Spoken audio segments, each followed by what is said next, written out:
Hey, everybody. Just want to give a shout out to the sponsor of our video and podcast conversations of, by, and for the people. It's my friends over at the Rug Rack and Home Decor. I have known Miriam Thompson for over 20 years, probably when she started her business. I used to be her sales rep when I did marketing and media sales, and she does fantastic business. I've known her husband, her and Mike, for a long time. You don't stay in business 22 years if you do it the wrong way. I mean, you can, but then you don't have their kind of reputation, and they have a great reputation. I sent Miriam a thing, and I said, hey, send me some bullet points. So I'm going to read you what she sent me, but then I want to give you my personal testimony because I'm actually a customer.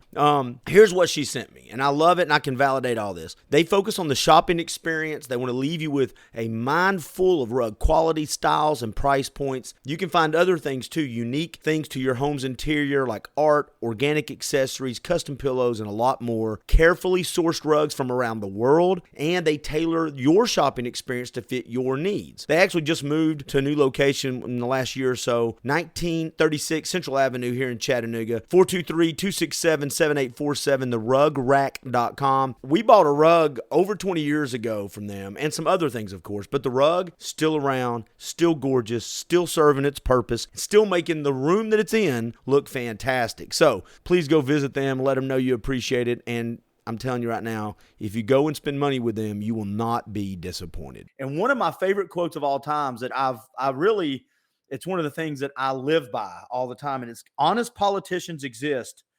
You just didn't vote for them because they didn't promise to solve all of your problems. So it's a quote. I'm just kidding. Eric Buchanan sent me that last night, and I know that'll make him mad when I take credit for it. So Eric will watch us later and get really upset. What's up, Matthew Durham? Hey. Yeah, we're gonna throw Eric under the bus a little bit, right? I think that's required. I think so. All right. I had a little bit of an agenda about media coverage on some different topics. The admin state that we live in. Again, super surface oriented on the admin state. I might gripe a little bit. The media I can speak to a little more. Just because I've been involved on a local level and I've sold it and just I know how the advertising works, but the talking to each other. Let's jump off on how me and you communicate when we differ on things. And I think this is I'm going to back up and tell everybody what I was saying to you before we came on. And you said, well, I have an answer or a rebuttal to that, some sort of feedback. Because I think that's a great place for people that tune in to kind of jump in where we were at. And what I was saying to you is because terms and definitions have been changed in real time over the last few years, and I've seen that escalate. Sexual preference, and when it's been brought up in a hearing, gets changed in real time when you Google it. All of a sudden, it meant one thing the day before, and it means something different today. Whatever the term is, I see them changing the definition to fit certain narratives. That's my opinion. I see them changing it. My opinion part is I think it's to fit certain narratives, right? And that's why I did the book review last year about the book, 1984, the book. I think we're living in that. But what I said to you was, if we are changing definitions of words, and Matthew and Clint are talking about anything, if we're going to use racism as a definition, a racist, but it could be any topic. If the definition of that topic has changed fundamentally for you and fundamentally for me, it's not changed, then we can never come to solutions because we're always arguing over terms. And if we sprinkle in, by the way, I'm coming from a moral place, I've got to put you in a place that you're bad, you are wrong. There's no ambiguity, there's no nuance, you're just wrong. Well, then any solution other than my solution is an immoral solution. Does any of that make sense? And what were you going to say back? Because I stopped you because it seemed like it was going to be great stuff. Yes. So I think the first thing to do is to recognize that there's a game being played, and it's set up such that you can't win if you don't recognize that you're playing a game. This is one of those cases where it's the only way to win is to not play that game and to not just operate on the basis of the assumptions that they're bringing to the table. So recognizing, hey, we have different definitions here. I'm not just going to immediately defer to your authority to assume that and assume that you are the moral person here and I'm not. I don't think that's okay, right? I think we need to look at the pros and cons of these different definitions and figure out together which ones that we should use. Does that work for people who are ideologically committed to some of these more recent radical redefinitions of terms? Probably not super often, frankly, at least not in my experience. Does it work, or is it helpful to people that are paying attention to these conversations, people on the sidelines who maybe haven't gone down any particular route with full commitment? There, I think, yeah, it might be. Just to point out, hey, there's a game here that you're playing with me, whether you realize it or not, and I'm not playing that game. Well, so taking what you just said, if I were to step back, and if we have to back the conversation up to where I say potato, you say potato, we're trying to get to the best way to make this potato soup, but we have different definitions of what a potato is. This is what I think it is, this is what you think it is. If we go back though, and again, I don't think you can pull the moral part of this apart anymore. I think we've married them up. I think they're welded together. If I look at my definition as morally better than yours, then I'm not sure, even if we agree that if we're playing the game, it doesn't really matter. I don't think we get to a point where if my intent, I think what I'm trying to say is good intentions. If you're not coming from a place of genuinely wanting to get to a mutually beneficial definition or outcome, then it doesn't matter. Right. You're going to, if it's not this game, it's going to be another game. Does that make sense? Yeah. And the game is that you're expected to act in good faith, but they're not. Yeah. Right. Yeah. Two separate sets of rule books here. They don't have to make any assumptions, any positive assumptions about you. They don't have to give you the benefit of the doubt. If you deviate at all from the game that they're playing, from the definitions that they've decided are now correct and moral, then you are immediately presumed to be operating in some form of bad faith. There's a technical name for it, for this kind of approach. It's called a Kafka trap, where anything that you do other than completely agree is evidence. And even in some cases, even if you completely agree, it's evidence of your moral vice. So a good example is Robin DiAngelo's white fragility, right? If you agree with her that you have white fragility when it comes to discussions of racism or racial discrimination, then you have white fragility. If you disagree with her that you have white fragility, well, that's evidence of you having white fragility, right? Yeah. This is a hermetically sealed argument. It doesn't allow for any kind of critique. It's just baldly or barely asserted. Yeah, and in my, I'll dumb it down for people like me. All it does is keep us talking about you. The solution to the problem is never inside my perspective or my argument. The solution is always, well, Matthew, if you answered this way, we need to talk about you. And if you answer this way, we need to talk about you. It's almost like going to a marriage counselor and everybody going, hey, you need to change things about yourself. And the other person always coming up with ways where it's not their fault. There's nothing about me that needs discussing. It's all about the other person. And I don't want to be examined and questioned. And by questioning, you're somehow showing everybody that you are exactly what I said you are.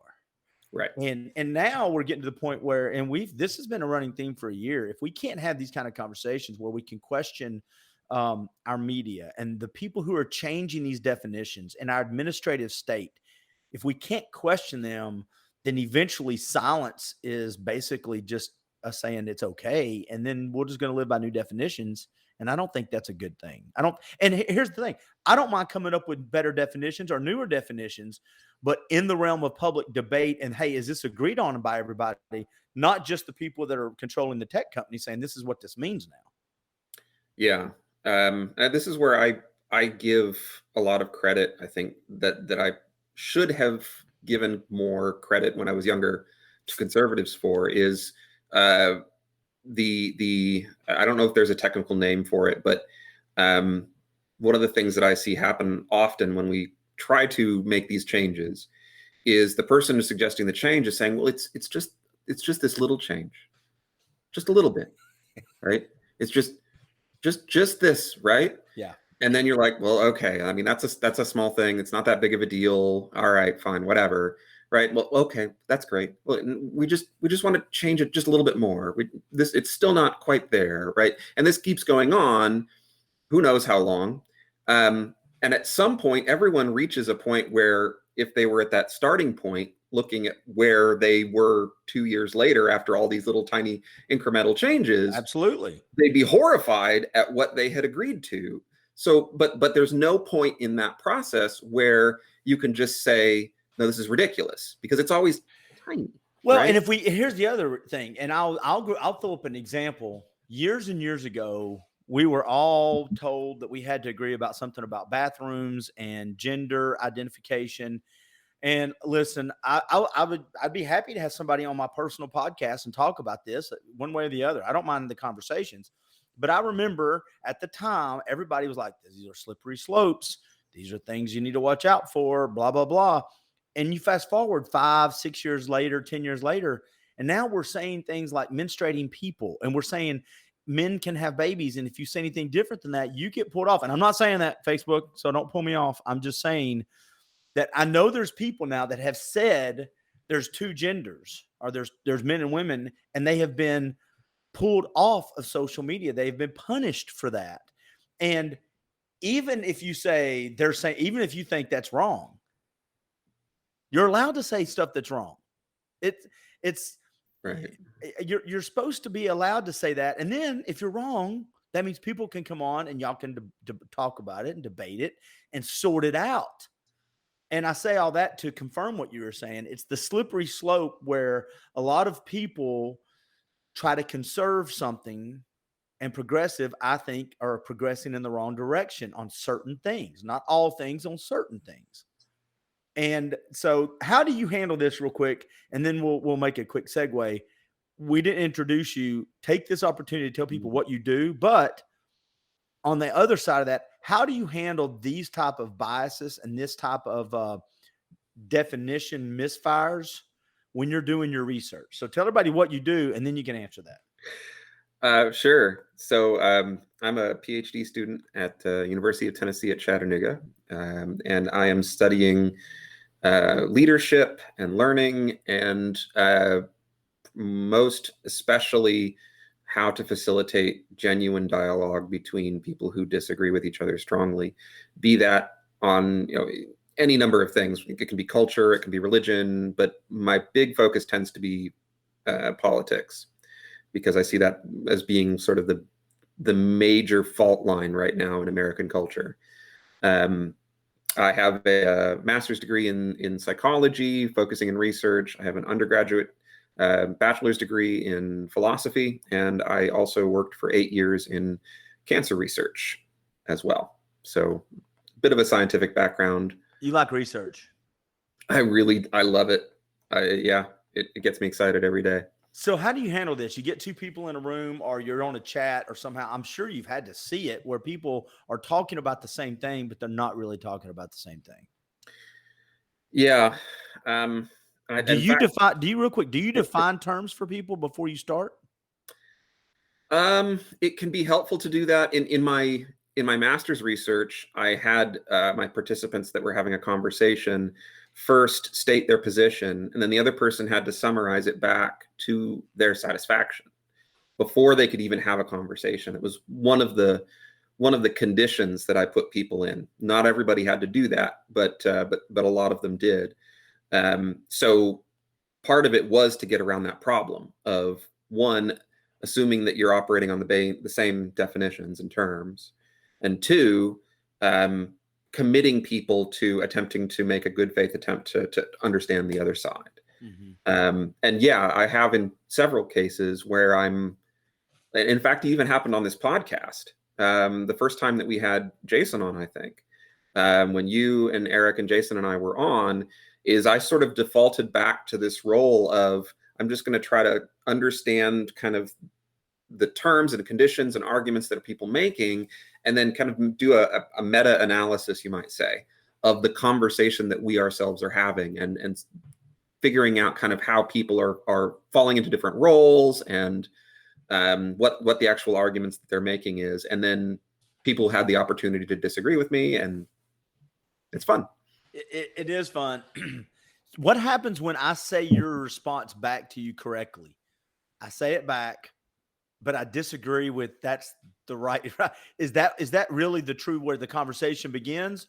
Yeah. Or can we, okay, all right, because I Yeah. kept thinking if I say your thing back to you and then we're talking about that topic and that's where you're coming from, I don't know how we're going to agree on anything. Yeah, no, absolutely. And in fact, my favorite quote ever is from John Stuart Mill, who said in his book On Liberty, I'm going to try to paraphrase because this may not be precise. He who understands only his own side of the argument understands little of that. Right? So if you can get the other person's argument right to their satisfaction and then still disagree, at least they're walking into that conversation knowing that you made a genuine effort to figure out what it is that they actually think, and not just create some kind of a straw man. You know, some of these definitions that we work off of and some of these headlines that we flip back and forth and share, like tennis matches, are a reflection of our media. And one of the things that I wanted to step into was some articles that you and I share with each other, along with Eric Buchanan and Jason and John Ballinger, and we put Clay Dennis on them sometimes. So we have this group of people that we talk with. And one of the articles you sent, and I promise to all that is good and sweet about Dolly Parton, I'm not having a conversation about ivermectin, Facebook, or COVID. I'm not a doctor. I'm not claiming to be. What I am claiming is that the media coverage of it and the response from us people, just us regular old, just everyday folks on social media, has been just horrible towards each other. I mean, just terrible. And I think that one thing represents all of the other stuff. It's just like another log on the fire of things we've seen our media do. I sent you an article just an hour or so ago. You may have, did you get a chance to open it? I opened it, but I haven't really looked at it carefully. Here's what you'll like about that. You'll like and dislike about it. It basically says this, and it comes from a journalist. I don't know his leanings, but it seemed pretty fair because it hammered places like Fox and CNN at the same time. But he basically was saying that the coverage of COVID from last year to now is like 82% negative.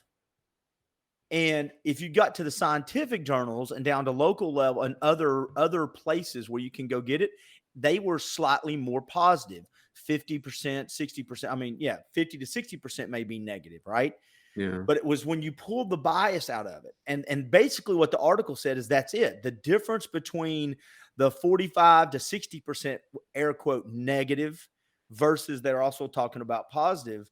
If you go to the mass traditional media, the reason it's vastly negative is that's what works. And he actually went on to say in that article a little bit that a lot of the public perception, the reason that we have such this big divide is a little bit of malpractice on the media's part. Do you agree with that? Yeah, I agree that bad news sells better than good news. That seems to be pretty straightforwardly supported by the psychological literature as well, is that we will pay more attention when something is perceived to be a threat than we will when it's not. And COVID certainly qualifies. Oh, yeah. There's one of the things that I think we've talked about this in a previous podcast quite a bit. In fact, with when Jason was on, is that there are costs for anything you do. There's always a cost. Nothing comes for free. And if the media treatment of COVID has been unnecessarily negative, which is to say that it unnecessarily made us feel more threatened, what is the downstream effect of that going to be? Right? Is it going to be that we attune our response in a way that is completely appropriate, where we've looked at all the costs and benefits, and we've decided, you know, we don't want to go this far because it's going to be too much, right? Mm-hmm. Or do we just go full into safety mode? And one of the things that I've pointed out to a lot of people who just take whatever seems to be on the media as God-given truth, is even our experts don't necessarily agree on the cost benefit on these things. So you can compare, for example, the European version of the CDC against the American CDC, and they differ on a number of things, but possibly one of the most significant is whether or not there is the benefit of masking primary school students outweighs the cost. Yep. And the European CDC says, no, it does not. And the American CDC says, yes, it does. So who do we listen to? Do I just listen to America first? Right? Yes. If it's about topics I like, if they agree with me, Matthew, yes. Right. And you know, I haven't used that particular phrasing with some of my friends and loved ones on the left when I've had that question, but I think it really illustrates part of the issue is that we, you know, you're right. If we agree with them, if it aligns with, then they're the experts, right? That's it. Right. And that frustrates the devil out of me. And I'm going to circle back to the article you sent, and it was actually a kind of, I don't want to say dumbed down. It was an easy to understand article about ivermectin, but it was sourced. I mean, it had link after link after link after link. There was no getting around where this person got their information. And it was not, I mean, you can take away from, it was heavy on information. So there's a lot of stuff you could take away from it. What I took away from it was how seemingly small, integral little changes in like the calls to poison control, or the story we heard about from the ICUs being covered up and gunshot victims being turned away that turned out to be not true. When you see how the media, and this is tying in back to what we were talking about, right? When we see them run with it, and that is the big headlines. Everybody that takes ivermectin is a dumb redneck, stupid person and uneducated. Okay, well, let's talk about the data behind it. Are there areas where that's a struggle? Probably. Is ivermectin a prescribed drug for humans as well? Yeah, it is. So, in other words, again, definitions. Are there people going and buying it and using it inappropriately? Absolutely. Did it warrant all of the press and the headlines? I don't think it did. And I think it was done.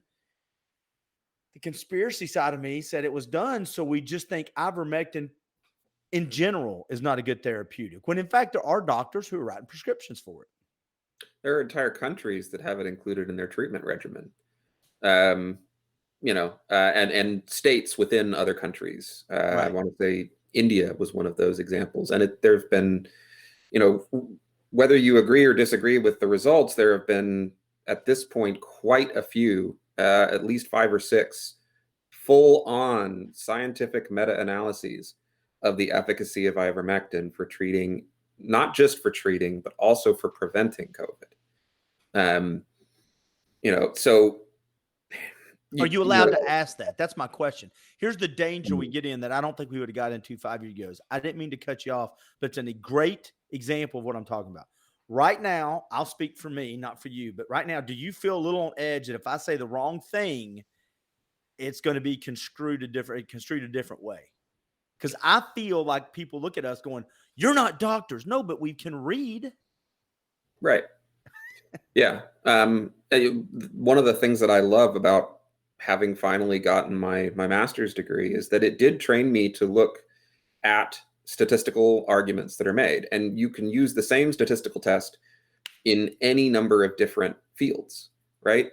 It's like, you know, you can use a hammer to build a whole bunch of different things in a whole bunch of different fields, right? Learning how to use a hammer in one field doesn't tell you absolutely everything about how to use it in something else necessarily, but you still know enough not to get yourself in trouble and to ask intelligent questions, generally speaking, about how a hammer is used in that other field. Right. Right. I get it. Yeah. So learning the tools that are used is a huge thing, and I'm hugely thankful for my education and being able to do that. But you don't even necessarily need that in every instance. You can know that a randomized clinical trial is one of the best things that you can have in science, second only to a meta-analysis, which is analysis of lots of different trials so that you can see across the board what's going on. That way you minimize the bias from any individual trial from overly influencing your conclusions. Yeah, so it's and it's not hard for everyday people to find this information either. It really isn't. Well, one of the things, and they call it informational flooding on this article you sent, the desertreview.com, by the way. Mhm. And me and Eric have talked about it, called the tsunami of information, whatever you want to call it. It's now we can check things in real time on our own. When Joe Yeah. Biden says things in his speech like, we need to get the unvaccinated vaccinated to protect the vaccinated, and oh, by the way, the vaccinated are as protected as they can be, then my brain goes, where's the messaging hawks on this? Because he's saying things that, if you believe the science, isn't very scientific. It doesn't make sense to me why we're getting everybody, if we're both spreading it the same, the vax and the unvax, and by the way, I'm vaccinated, everybody. Thank you very much. But if we're both spreading it, right, and I'm as protected as I can be, and you're saying that the only way to protect me more is get the unvaccinated vaccinated, I don't understand that. That doesn't, and I'm not that smart, so maybe there's smart people out there going, well, Clint, just do what we say. You're not that smart. Pet me, pet me and tell me I'm pretty. I guess that's the response from people. One of the things I wanted to bring up, though, and I want to go back to that ivermectin thing, because I think, again, I'm going to use that as a jumping off point for the media, how it takes things. There was one little section of this article that talked about the calls to poison control, and it used a couple of different reference points in Oklahoma, I think it was, but there's one in Mississippi. And it said, just to read this, NPR reports that during the period of January 1st to August 31st, there were 1,143 ivermectin telephone calls to poison control centers, which worked out to around 143 calls per month. The Mississippi State Department of Health carefully clarified, though, telephone calls to poison control had increased. The vast majority of callers had mild symptoms, and there were no hospitalizations due to ivermectin. So I'm not telling that's the other thing we talked about before we came on. You were like, it's almost like we're boiling all this stuff down to easy solutions, and like there's no nuance. It either is all or nothing. So I'm not saying that there's not problems and issues, but it seems like they pull out these problems that are this big and they make them huge so they can make us all scared and go, see how wrong you are. You're bad. We're good. Does that make sense? Yeah. Yeah. And also to bring in the point from earlier about how all of this information is accessible, your doctor has even more access than you do, right? They typically will have access to journal repositories for academic journal repositories that they can go through and look that the general public hasn't paid for, right? Because they're expensive. So unless you're like me and you're at a university and you may have access to the university's system through the library, you're not going to be able to get those, but your doctor can. So your doctor is in an even better position. Certainly, not only do they have all of the training to understand how these diseases work, they're not, frankly, always as well trained in how research works. Some of them are, but it's not as a huge focus necessarily for every doctor's education. Well, especially when they become a doctor. They've been a doctor for 12 years. I'm a doctor. I'm not a researcher anymore. I'm a doctor. Exactly. Yeah. Yeah. They're not in there doing complex statistical analyses. They're in there trying to help patients on the ground. Yeah. That's their primary goal. Now I worked with doctors who did both. So you get a mix, but one of the things that really raised my hackles earlier this week, and you and I talked a little bit about this before we jumped on, is that there was a letter that was just sent out from the Federation of State Medical Boards, and this is via the Los Angeles Times, from, I'm trying to see the date this was published, August 16th, actually. So this is a little bit late, longer ago than I thought, but this letter indicated, and this was sent out to all licensed medical professionals that are overseen by state medical boards. The letter said, physicians who generate and spread COVID-19 vaccine misinformation or disinformation are risking disciplinary action by state medical boards, including the suspension or revocation of their medical license. Now, your doctor is in an incredibly, your doctor is super well positioned to be able to understand all of this stuff. And he knows you very specifically. Right. Yes. So that your doctor knows how the vaccine is going to interact with you and your body and your specific health situation. Right. So one of the things that I've seen is that a lot of doctors have received this, and there's frankly a chilling effect because they don't know precisely what's going to count and who is going to decide as what qualifies as mis or disinformation in the moment. And in certain cases, it's extremely arguable, right? Because we're in this position where the science on SARS-CoV-2 is both always changing and also clear at the same time. You stop it. Damn academics. Right? Look, the science it's is crystal clear that it's the same changing thing all the time. Right. What? Yeah. Now, does the science often change? Yes. Yeah. Should it? If we're investigating the world carefully and robustly, should we be getting more information and refining our ideas? Yes, absolutely. Should we be consistently concerned about going in the opposite direction, like it did with the Wuhan lab origin theory? No, it really should not. That should not be happening.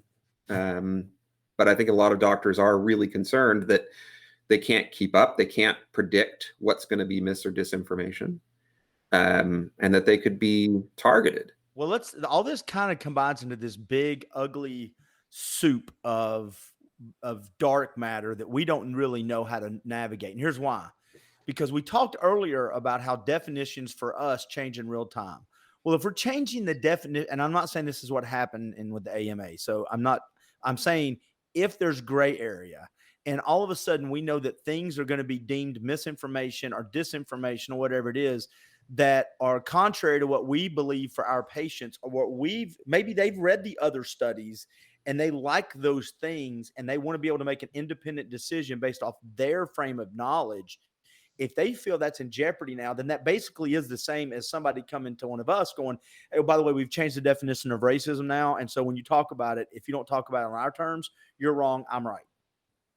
So in their world, I can imagine that if they're going to start saying that, okay, I get used to it now, but who's in charge in 2 years? Who's going to change the definition?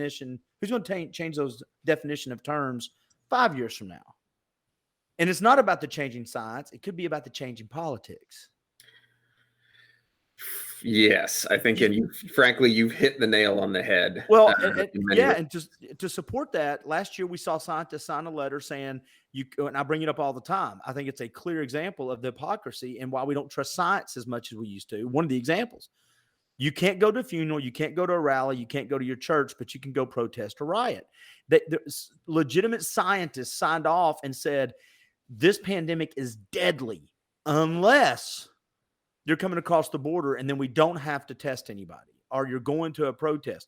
I think the AMA, not the AMA, the pediatricians, I can't remember, but they came out recently and either they've done it or discussing about taking the boy or girl checklist off of the birth certificates, off of the documents. And I'm like, and then they wonder why do you doubt scientists, Clint? Well, I'm not doubting, but if they're doing that, which doesn't seem to go with the science, then how does that, am I confused just because I'm simple-minded, Matthew? No. And it's another one of those, well, it's just a little change, right? It's just a little thing that we're doing to make people feel better. If they're gender identity does not match the sex that they were born with. I'm not using assigned as because I've reviewed the literature and I don't find the sex assigned as at birth argument to have any biological grounding whatsoever. There are only two gametes. Your body is either set up to produce sperm or egg. There's no third. Sorry. I have no problem with people not feeling like they're, like their sex. No. That's fine. And I have no problem with people living a life that, isn't necessarily aligned with everybody else's beliefs about how we should all act. But how Clint feels shouldn't have impact on changing what we think about science. How I feel. Right. Yeah. Right. Yeah. Absolutely. And this is that few sentences that I just said in the last minute is more than enough to get me canceled. You want to retract that? Nope. Okay. Nope. It's fine. He's right now thinking about his career as a son of a gun. I've made this argument repeatedly, and I've never had anybody who could actually push back on the gamete argument. Like, sorry. Well, so let's circle back to the AMA letter that you were talking about.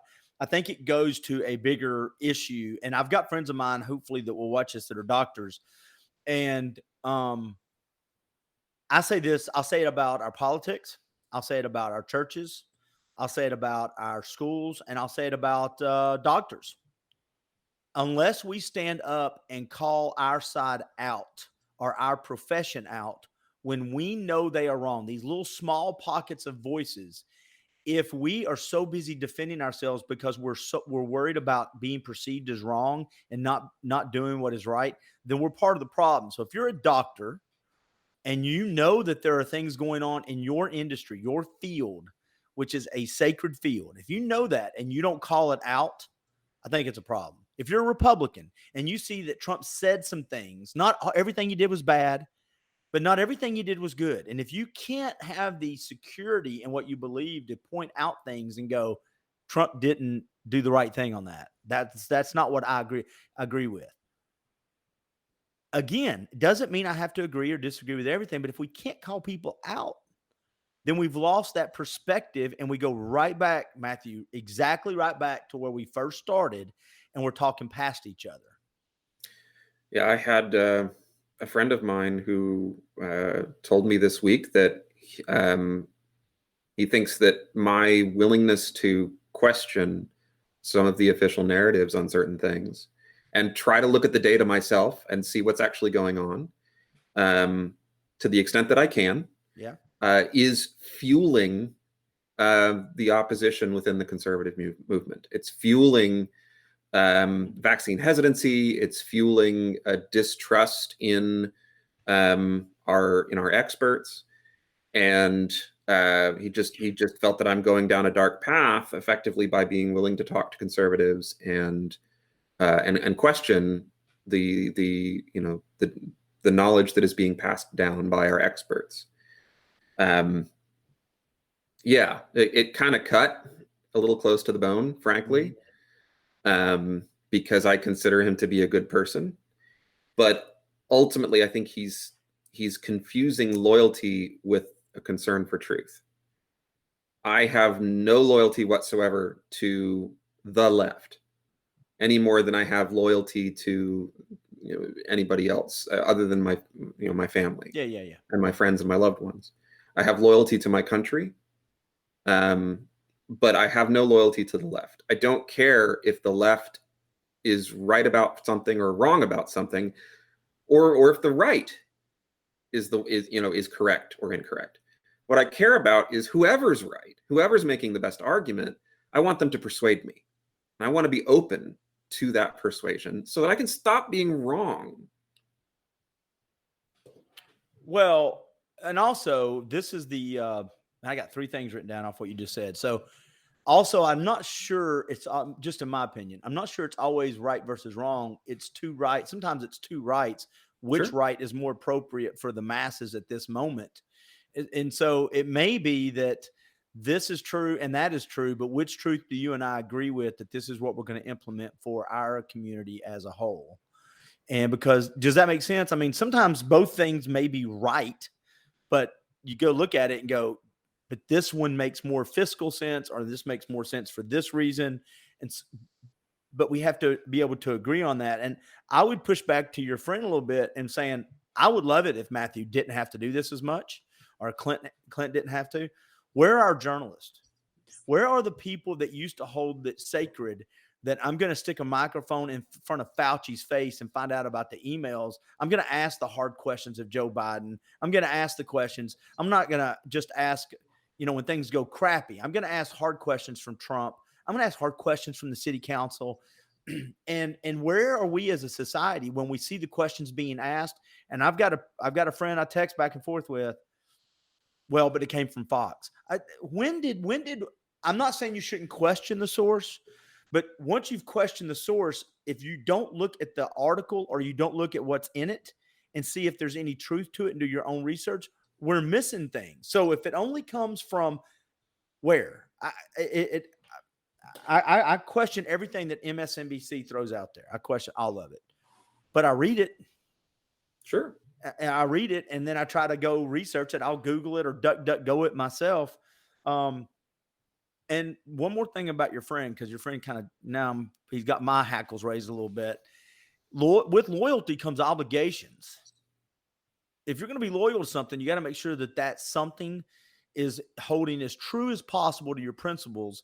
Nothing's perfect, but blind loyalty leads to blind, misshapen results and solutions. Does that make sense to you?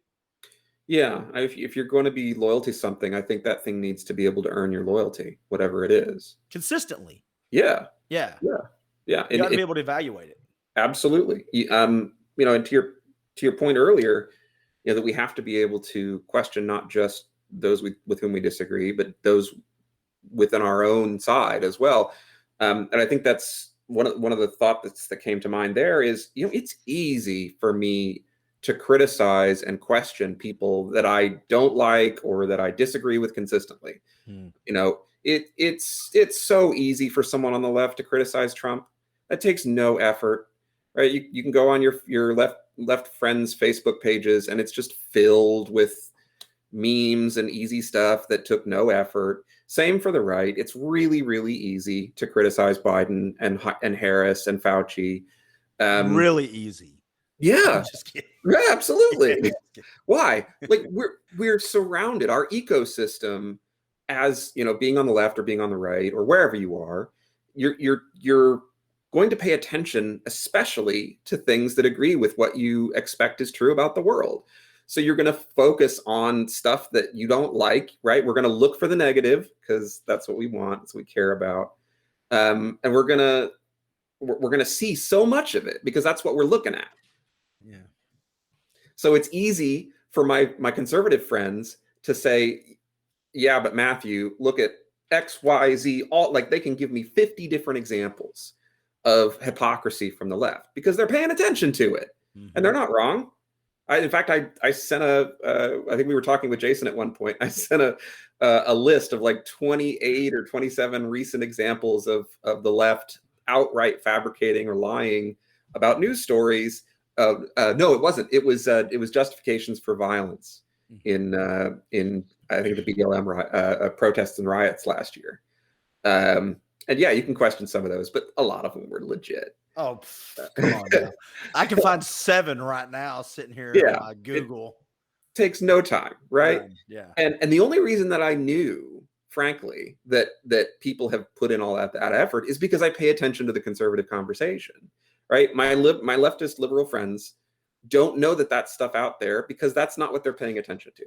So it's so easy for them to criticize because that's what they know.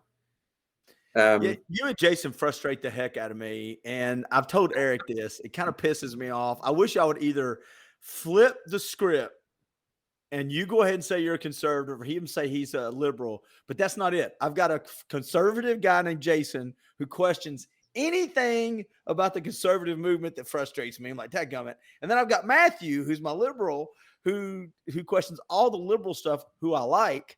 And so I wish, that's called healthy debate. I like that, but I cannot tell you how many times I put the phone down going, we live in a bizarre world. My conservative guy's actually doing what I say everybody should do. That's question his own side. And so is Matthew. And yet somehow my anxiety goes up when I read those text messages, which I think is more of a reflection on Clint than it is anybody else. The problem you just stated, though, about negative, you said it, right? Negative sales, it gets the clickbait. Go back to the first part of this conversation. We were talking about how much negative stuff the media puts out there versus scientific journals.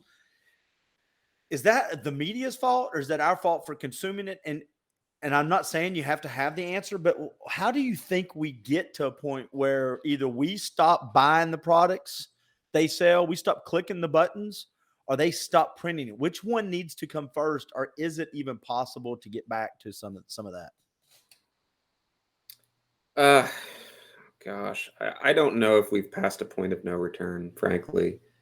I think it's an interaction between multiple things. I think it's our human psychology, which is risk averse and pays more attention to threats than benefits. Mm-hmm. And a lot of very, very smart people, a lot of them psychologists and sociologists, frankly, have taken jobs with different companies and organizations to teach them about how to take advantage of those psychological tendencies that we have.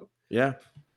So in many respects, we are utterly immersed in a highly targeted, highly educated system about our own psychology that's able to take advantage of all of those things to push us in whatever direction, frankly, that these different organizations want to push us in. I feel we started pushing a car downhill that had no engine, like jump starting it, and we all jumped in, and now we can't jump start the engine. We're just and we can't jump start it. Does that make sense? I mean, and we have no brakes. Yeah, the steering wheel came off. What I typically try to push for is we need to get as much as possible. We need to be having conversations as close to in person as possible. And I think these video conferences just about as close as it gets without that. But yeah, getting off of the internet, frankly, is one of the biggest things that I think we can do, and just re-engaging with humanity in person, which is terrible because we're in the middle of a situation now where so many of us are deeply uncomfortable with getting out in person and talking to each other. When I grew up, though, man, we had this saying in sales and in business: you didn't talk about football, religion, or politics in sales. And I liked it. The football, I disagree with, because I like telling everybody I'm an Alabama fan because we're winning. So if we're having a bad year, then I agree we shouldn't talk about football. But I kind of liked it when you voted the way you wanted to vote, but you still liked your neighbor, because you had the one thing we have in common is when the car wreck happens and 15 people are trying to pull the car off of you, you're not asking them, who did you vote for and who do you sleep with at night, right? We don't care. Come get the car off me. We're Americans. Let's do, this is how we respond. I liked it a little bit better like that. And I blame us. So if you were going to say, where does it need to start? I don't know if responsible media would be accepted right now. I'm not sure we would click on it unless it agreed with us. The only way I think we could ever get back is if we stop clicking, and I don't think that's ever going to happen. I think the toothpaste is out of the tube. And one thing I wrote down, and then I'm going to give you a little bit of a platform, because you said something before we came on the podcast that you've not got a chance to expound on. But the other thing I have noticed is, it used to be when you opened your newspaper, you had your national headlines, your state headlines, your regional headlines, and your local headlines, basically, right? The news, the front page was like one big national story, couple of regional stories, and a local story, tell you where to go find it. most people would glance over national stuff and go straight to the local. Most of us. The reason I bring that up is now we see stories from small towns in Mississippi that are used to reflect a big narrative that may not be true, but it's blown up around the world in minutes. I mean, literally, little old Eastridge, Tennessee can have something happen. And if it fits a certain side's narrative, it will be brought up, thrown everywhere. We can use mass shootings as an example. There are mass shootings all the time in Chicago and big cities every weekend. Now they've changed the definition from 4+ to 3 to less, or from 3+ to 4+. It used to be, I think, if it was 3 or more, but that what happened is it brought in too many people who may not fit a certain narrative, so they changed what the definition is. And so the reason I bring that up is we've lost the ability for some perspective on what news is. I liked it. I'm old, I'm cranky, and I liked it better when local kind of stayed local unless it was national for a good reason. What's happening in a little town in Mississippi may not be reflective of what's going on around the world, but I see it, fits my narrative. I click share, I go on to the gym because I don't have time to research and read. Does any of what my rant make sense to you, the smart guy? Yeah, and I think a lot of us do that, frankly. And I maybe I'm just weird, but I'm deeply afraid of screwing up. I'm deeply afraid of making an argument that is badly sourced or disagrees with the actual evidence. And so whenever I'm thinking of posting something online, I take a long time to think about it. Have you ever unposted? Have you posted something and then gone back and said, no, I'm not posting that? No. Oh, you mean like before I actually post it, decide not to? Yeah. Oh, yeah, a whole bunch. Do I want to keep my job? Yeah, I'm not going to post that one. And sometimes in the process of writing it down, right, or putting it in place, you realize, oh, there's a massive hole in my argument, right? So that can be helpful. Just articulating it can help you figure out if you've made a mistake. But also when you put it down and you realize, wow, that's really angry. Maybe I just need to sit on this for a little bit and rethink it, you know?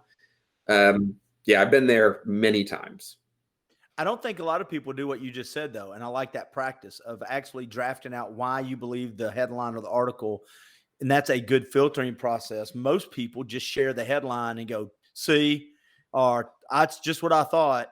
I got called out last year by a friend of mine. Her name is Karen, and she's probably as polar opposite of me on political views as you can be. But I like her. She's a good lady. But she messaged me about something I had posted on one of my pages that was not only a year and a half or two, it was 2 years old. And I'd posted it basically, and my verbiage was on one of my pages, this is happening now. You know, what are we going to? And she was like, hey, you do realize that was like 27 months ago. And I'm like, oh. So she called, and here's what happens. Once I went back and reread it, not only was the date really off skew, but the gist of what I read didn't really jive.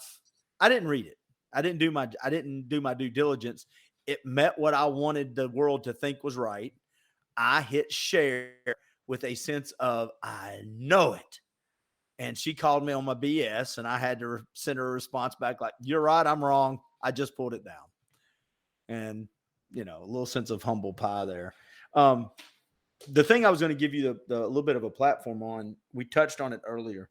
You get very frustrated when I come up with easy solutions to really complex problems.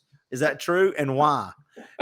I loved your little rant before the podcast. I hope I didn't spoil it.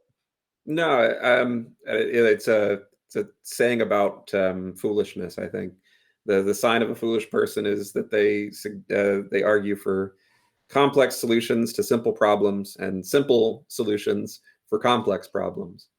Yeah, that same gentleman who accused me of being disloyal this week, who again, I think he's a good person. He's just wrong. Well, he can be wrong about you, right? Yeah, he can absolutely be wrong about me. I think I'm trying to do a service less than, as opposed to trying to undermine truth. I'm trying to reveal it to the extent that I can. And if not truth, then at least getting closer to truth if possible. If I fail, then so be it. Identify where I'm failing, right? Right. But don't just tell me that I'm failing and not help me understand why. So, for example, in this conversation that I was having with him, we were talking about we were talking about violence or police violence, right? Specifically targeting minority communities. Okay. And he was making the argument that you can account for all of that violence by way of one thing: racism. Right. You can explain all of it, right? If there's any violence done by a white police officer against a young black man, everything about that can be explained in terms of racism. And his means of demonstrating that was to just list examples that fit the narrative that he was talking about.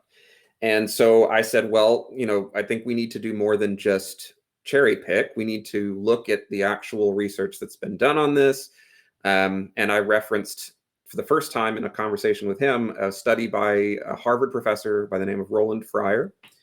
It's a well-known, huge study that found one thing that he expected and one thing that he didn't. So these the two big findings. And he reported both. One was the counterintuitive, unexpected finding as well. The thing that he expected that came out in the results was that police were more likely to rough up a Black or Hispanic citizen than they were a white citizen. But on the other side, they were just as likely to use a gun on everybody. There was no difference between who they were willing to shoot with a gun when it came time to use firearms. And this latter piece was so counterintuitive. And I brought it up to my friend because my argument was, look, there's something else going on there, right? If you're seeing a disproportionate number of any group getting shot by the police, but the research says that's actually not happening, then what's going on, right? Now, granted, this is just one study. Yeah. But his response when I pointed this out was, one, refusing to even look at the study. So he didn't know what the methods were. He didn't know how they got to the conclusions. Two, assuming that it was bullshit right off the bat as a result, because it disagreed with the individual cases that he was wanting to reference. And it struck me as an example of that quote, which is trying to offer simple solutions to complex problems. Right? Well, and even inside that, though, me and Eric have talked about this in the past, where he's had friends that may differ from him, and when he starts presenting facts or a different viewpoint, they get shut down. They've actually said things to him, and he can talk about when he comes on. I feel triggered. I don't feel like this is really frustrating me right now, and it comes from not raising your voice. It comes from saying, "What about this study? What about these statistics? What about this?" And I wrote this down while you were talking. One of the things, if anybody's want to know how this all plays into each other, we were going to do administrative state a different day. But when we talk about media, right, and how we talk to each other and trusting experts, trusting media, all this we talk about dark soup. How many times have we seen headlines come out of everybody uses the headline to perpetrate or to support a narrative? We can use the police brutality, but then we start finding facts out over the next 24, 48, 36 hours, 5 days, 2 weeks. And the facts don't necessarily support what we thought was happening, because in an hour-long exchange, we saw a 45-second clip, or in a 2-minute exchange, we saw a 12-second clip, and we go, that represents the whole exchange. And it's just as unfair as going back to Matthew Durham's Twitter account from 10 years ago saying that one thing represents all of Matthew.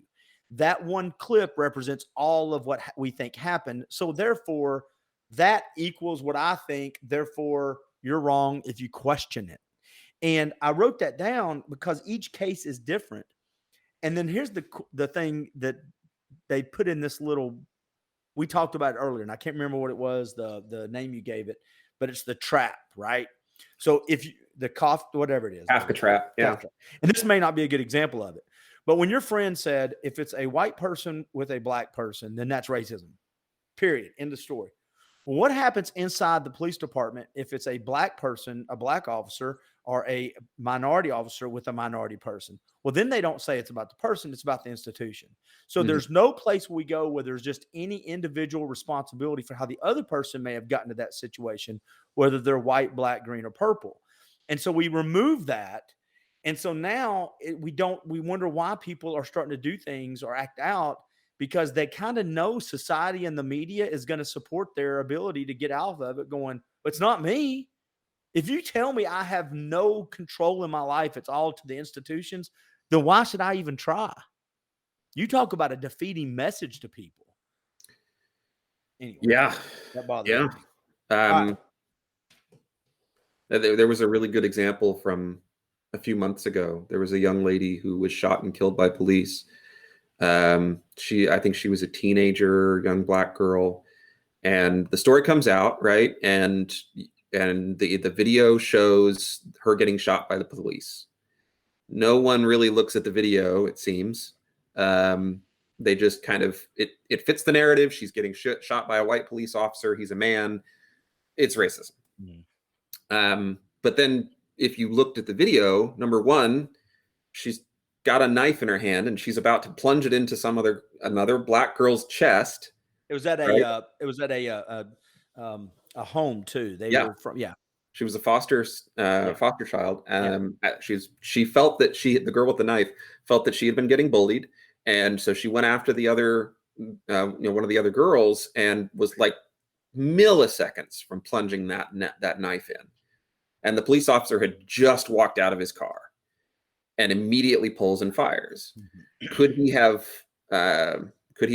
not gone, for center mass and not killed her immediately and hope that maybe she doesn't kill the other girl with the deadly weapon? Yeah, maybe. But nobody paid attention to that until I started pointing out to my friends on the left, hey, look, there's more to this story. Well, yeah, and that's not how I'm sorry, go ahead. No, you go ahead. I was just saying that's not how they're trained either, and you don't want police officers trained that way. That's why the military are not nation builders. The police are not there designed to be social workers, and that's why we keep them different. If you want to send social workers out to those kind of things, that's fine, but you're going to have a social worker killed too, because police are there to serve and protect. And in that case, he was protecting. And he doesn't have time to go, now let's talk this through on our differences. What do you think? He just sees one human being attacking another human being with deadly force. And the other thing, and I always like to throw this in there because I don't want it to seem like I'm coming at it from just one perspective.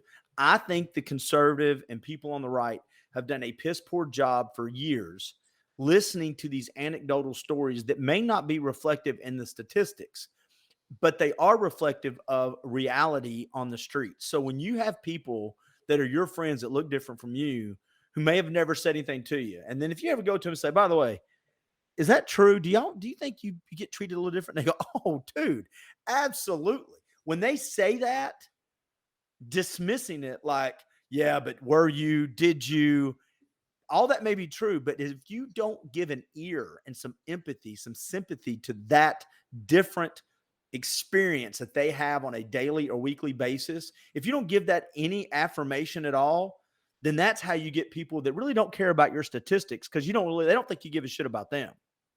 And I don't really care what Matthew's statistics are. If I know you don't like me and my family, I'll get my facts from someplace I like. Does that make sense? Yeah, no, you're making, I think, a very good example of what the left's argument is on this. That, okay, it may well be, I think a good faith person on the left may say, you know what, it may well be that on the broad scale, statistically, there's not a huge difference in your likelihood of being targeted by the police based upon your race. However, if you look down at individual areas, right, individual neighborhoods, individual people, then that may have to change, right? Yeah. And it may, you may have particular police departments that have an issue. You may have particular populations that are more likely to be committing crimes, and that may not be reflected in the overall statistics. That's But it right there. right? You get down, Yeah. and interestingly enough, the right makes the same argument with the vaccine, right? Yeah. They'll say that's fine. It might be fine at the broad level, but for me, I'm not going to take into account those huge population level statistics. I'm going to talk to my doctor. I'm going to look at my situation and my child's situation, my family situation. That individual level approach is what matters here. Yeah. Right? And I don't think we get anywhere in society if we dismiss the one as being morally wrong, morally right, and we don't find the places we have in common. And I'll give you a great example, and then I got one more thing to say. We're going to wrap this one up. If you look at the county statistics on something, is going to be different than individual zip code statistics. And the reason I'm bringing that up is when you're talking to your friends who may come from a different place than you and say their experience is different, it does not mean that by at least understanding and agreeing that they might have experienced life differently than you doesn't dismiss the facts. What it does is it says you give a damn about somebody else. And I'm also saying you can't make policies based off anecdotal stories, but you can make policies on a local level for that zip code. For others, you can make policies that improve the neighborhoods. When I go from this big macro down to, well, what's best for Clint's neighborhood or Bob's neighborhood? That's how you change the world, is one little zip code at a time. And I go back to what you said a minute ago, is we were in this world, this little washing machine of politics and media and trust and experts, and we're getting tumbled around. And if you ever want to know what I think we can do as a people to fix this, is stop thinking I have to lose for you to win, or I have to win for you to lose. Whichever one of those I said is correct. Somebody can pick it out. But the whole Clint has to win, then therefore Matthew has to lose. That is team think. That's not American think. That's my patriotic last comment, sir. Yeah, there's a technical term for what you're referring to. It's just, for whatever reason, it's I think it's called "Don't be an asshole." Is that a technical master's degree, doctorate? Hey, you're still going after your doctorate, right? Yeah, currently. Why did you said that with no energy, dude? It's a means to an end. It's a means to an end. That's all. I didn't acknowledge him when he came up. That's my fault. Mike Thompson, absolutely. We never know prior to the internet. Bad people were everywhere. News channels repeating stories every 15 minutes from small towns or particularly violent local stories. Yeah, and they're saying that this is reflective of everything. And then you see the tennis match of that too, right? You see that the small story of somebody that does something that's racist here, and then you'll see the Republicans post something about what happened in Chicago, and then there are these little tennis matches of, again, both can be true. And so what's your point? Your two things can be true at the same time. And you go back to that, what you were saying, we just want this easy solution to a very nuanced problem. And you're not going to get that by throwing headlines at each other. Yeah. One of the things that I do in my research, which is we call it mixed methods research, which is I look both at the big sort of broad, like if we're talking about a forest, right? I'm looking at the forest, right? But I also look down at the individual trees as well. And I try to understand how what's going on at one level might help me understand what's going on at the other. So for example, if someone sends you a survey, right? And it's 5 questions long and you answer it, real quick, takes you, a minute. But then they go in afterwards and they sit down with you and they say, so different people have answered this question different ways. What do you think this question means? Right? All of a sudden, you and I may look at that same question and we may have different definitions for the words that it's using. So the way that we answer it dramatically changes what that researcher should understand based, what that answer means. So if you're looking, again, if you're just looking at the answers to the question, the yes, no, or the 7 out of 10 or whatever, you're seeing the forest. That's fine, but you're not really understanding what it means, unless if you talk to the individuals so that they can explain to you, what's gone through their head. So I'm a huge fan of doing precisely what it is that you've just suggested we do. Right? Talk to your buddy who lives in the projects, right? And look at the broader level data too, and try to understand how both help you, figure out what's going on. Yeah, and just to be honest, there's same kind of crime rates. Same kind of crime rates in some poor rural areas that have just as much poverty and just as much abuse and just as much lack of education. So I think I truly believe this. I think the big divide is between the have and the have-nots. And the haves really do benefit from keeping us have-nots, dividing ourselves further so we don't have group collective strength. That's just me, though. It's really easier to control 12 small groups than one big group. There you go.